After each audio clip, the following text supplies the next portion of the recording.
C'est une info Europe 1, on en parlait un instant avec le docteur Kierzek.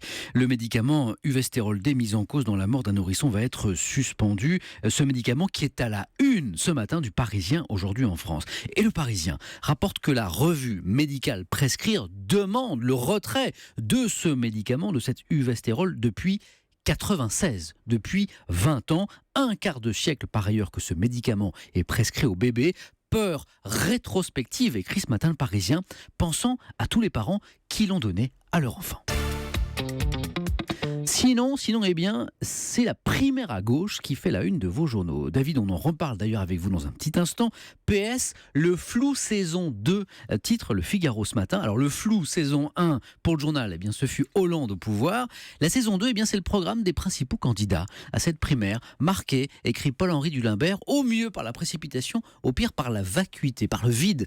Libération n'est pas d'accord du tout avec l'analyse. C'est quoi ta gauche ? Voilà la une de Libé ce matin. Libé qui a passé au crible les programmes des favoris de la primaire, Valls, Hamon, Payon, Montebourg, et constate Laurent Geoffrin. Tous rivalisent de propositions sociales. Impossible de confondre cette gauche-là avec la droite. Tous s'opposent point par point au programme de François Fillon.